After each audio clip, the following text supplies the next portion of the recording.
এতদিন যাদের করলো পূজা, সেই আমেরিকা ভারতকে প্রত্যেক দিন দিচ্ছে যে সাজা। ভক্তদের অবস্থা আজকের এমন হয়ে গেছে, একটা কথাই আছে, পোঁত ফাটে তো মুখ ফোটে না। আজকের ভক্তদের অবস্থা ঠিক সেই হাল। और अभी तो रुको, क्लाइमैक्स अभी बाकी है। ভারতের একটা জাহাজ একটা মুসলিম দেশ থেকে গ্যাস আনছিল।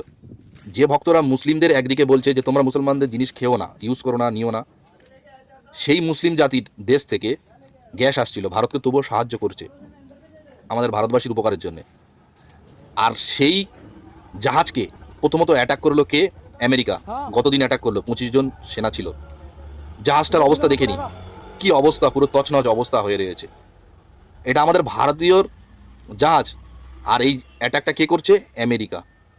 তারপরে আজকের ফের অ্যাটাক করলো, 3 জন ভারতীয় শহীদ হয়ে গেল। এখনো কি চুপ থাকবে? আমেরিকা এর আগে কিছু ভারতীয়কে হাতে লকআপ পরিয়ে দেশে ফেরত পাঠালো, সমস্যা নেই। বিভিন্নভাবে ট্যাক্স চাপাচ্ছে, সমস্যা নেই। আমেরিকান একজন যুবক কিছুদিন আগে ভারতের জাতীয় পতাকা ছিঁড়ে দিল, কোনো সমস্যা নেই। ভক্তরা চুপ, যা হচ্ছে হচ্ছে। একই জিনিস যদি পাকিস্তান বাংলাদেশ হতো, চিৎকার করতো। দেশপ্রেমী যদি অরিজিনাল কেউ হয়, সে পাকিস্তান করুক, বাংলাদেশ করুক, আর আমেরিকা করুক, আর যেই করুক না কেন, আমাদের ভারতকে অপমান করা মানে ঠিক তদ্রূপ আজকে আমেরিকাও যেরকম আমাদের দেশকে অপমান করছে, আমরা প্রতিবাদ করব। এই আমেরিকা সেই আমেরিকা যে আমেরিকার ডোনাল্ড ট্রাম্পকে এই দেশে আসার জন্যে কয়েক হাজার কোটি টাকা খরচ করা হয়েছে। ভক্তরা ডোনাল্ড ট্রাম্পের ছবিতে দুধ ঢেলেছে, পুজো দিয়েছে। এত কিছু করার পরেও সেই আমেরিকা শুধু সুযোগের সদ্ব্যবহার করছে আমাদের দেশকে।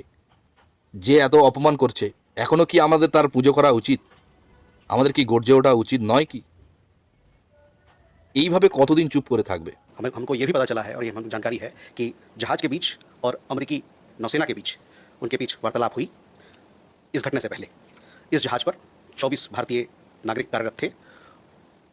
जब ये हादसा हुआ उस এখনও কি প্রতিবাদ করা কি দরকার নয় কি? অন্ধ হওয়া ভালো, সেই এতটাই অন্ধ হওয়া ভালো নয় যে অন্ধকারের মধ্যে আমার নিজের ভবিষ্যৎ অন্ধকার হয়ে ডুবে চলে যাবে।